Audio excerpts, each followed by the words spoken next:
तुम्हाला माहित आहे का, डायबिटीस फक्त रक्तातील साखर वाढवतोच असं नाही, तर डायबिटीस तुमच्या हिरड्या खराब करू शकतो, तुमचे दात हलवू शकतो आणि तुमचे दात कायमचे गमावू पण शकतो.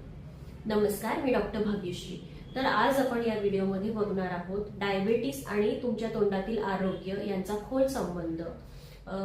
डायबिटीसमुळे तुमच्या तोंडामध्ये कसं इन्फेक्शन वाढतं आणि तोंडातील इन्फेक्शनमुळे तुमचा डायबिटीसवर काय परिणाम होतो, याचे धोके काय आहेत आणि आपण यातनं कसं वाचू शकतो हे आपण सविस्तर बघणार आहोत. त्यामुळे हा व्हिडिओ शेवटपर्यंत नक्की बघा.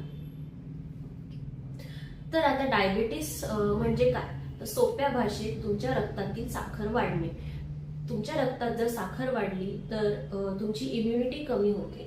इम्युनिटी कमी झाली तर कुठलंही इन्फेक्शन पटकन येतं आणि तुमच्या तोंडातही ते इन्फेक्शन पटकन येऊ शकतं. तर आपण आता बघूया की डायबिटीस तुमच्या तोंडावर काय परिणाम करतो. तर डायबिटीसमुळे तुमच्या हिरड्या लाल होतात, हिरड्या सुजतात, त्यामध्ये रक्त येतं, तुमचे दात हालू शकतात, तुमच्या तोंडामध्ये फंगल इन्फेक्शन होतं. याला आपण ओरल कॅन्डिडियासिस असं म्हणतो. यामध्ये तुमच्या जिभेवरती एक पांढरा थर तयार होतो. ड्राय माउथ होतं, याला आपण झेरोस्टोमिया असं म्हणतो. यामध्ये तुमच्या तोंडातील सलायवा कमी होतो, त्यामुळे कॅव्हिटीज वाढण्याची शक्यता जास्त असते. तुमच्या तोंडामध्ये वारंवार फोड येतात, तोंडामध्ये दुर्गंधी येते, पू येतो आणि तोंडामधली कुठलीही जखम लवकर बरी होत नाही.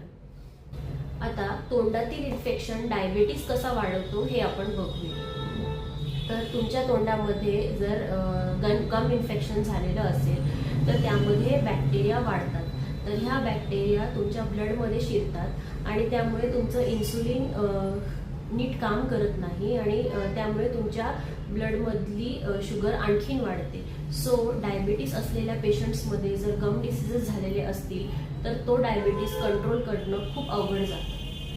आता डायबिटीस असलेल्या रुग्णांनी आपल्या तोंडाची कशी काळजी घ्यावी, तर त्यांनी फ्लोराईडयुक्त टूथपेस्टचा वापर करावा. दिवसातनं 2 वेळा ब्रश करा, दिवसातनं एकदा फ्लॉस वापरा, जेवण झाल्यानंतर गुळणी करा, दर 6 महिन्यातनं एकदा डेंटल चेकअप करून घ्या, तुमची ब्लड शुगर लेवल कंट्रोलमध्ये ठेवा आणि तुम्ही जर स्मोकिंग करत असाल तर ती बंद करा. असे कोणते लक्षणं आहेत की जे दिसले तर तुम्ही तुमच्या डॉक्टरांना त्वरित भेटलं पाहिजे. तर तुमच्या हिरड्यांमधून रक्त येत असेल तर, तुमचे दात हलत असतील तर, तुमच्या तोंडामध्ये दुर्गंधी येत असेल तर, पू येत असेल तर, सतत फोड येत असतील तर, तुमच्या तोंडातील जखम लवकर भरत नसेल तर तुम्ही ताबडतोब तुमच्या डॉक्टरांचा सल्ला नक्की घ्या.